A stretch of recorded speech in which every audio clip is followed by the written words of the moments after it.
Après avoir remporté la Flèche Brabançonne, qui lui avait échappé de très peu ces 2 dernières années, Benoît Cosnefroy, 28 ans, déjà vainqueur cette saison du Tour des Alpes-Maritimes et de Paris-Camembert, aspire à s'inscrire au palmarès de l'Amstel Gold Race, qui aura lieu dimanche et dont il avait terminé 2e en 2022, battu d'un boyau par Michał Kwiatkowski. Benoît Cosnefroy ne se fixe plus aucune limite. Alors 24 heures après avoir ajouté en s'imposant sur la Flèche Brabançonne un 3e succès à son compteur cette saison déjà, le Normand d'une équipe Décathlon AG2R La Mondiale, qui a elle aussi le vent en poupe, déjà 9 succès en 2024, soit autant que sur toute l'année dernière, pour la formation chère à Vincent Lavenu, à l'image de son jeune représentant de 28 ans, rêve maintenant de lever les bras dimanche sur la ligne d'arrivée de l'Amstel Gold Race et de signer ainsi sa 2e victoire de la semaine.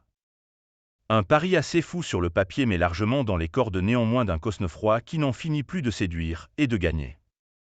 Avant de remporter mercredi au sprint en s'offrant le luxe d'aligner, de surcroît avec beaucoup d'assurance, un petit groupe qui comptait des clients comme Dylan Tun ou Tim Wellens pour ne citer que cette Flèche Brabançonne qui lui avait échappé d'un rien lors des 2 dernières éditions, note de la rédaction. Il avait terminé 2e en 2022 et 3e en 2023, le natif de Cherbourg comptait en effet déjà 2 succès cette saison, lors du Tour des Alpes-Maritimes, avec une victoire d'étape à la clé et sur Paris-Camembert.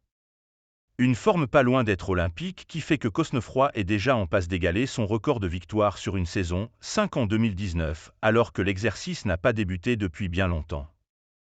Cosnefroy, dans ma tête, je me dis que c'est possible.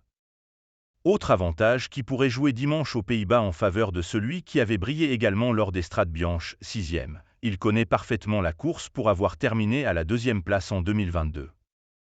Ce jour-là, il s'en était d'ailleurs fallu d'un boyau que Cosnefroy ne devance Michał Kwiatkowski alors qu'un certain Mathieu Van Der Poel, 4e, faisait également partie des participants.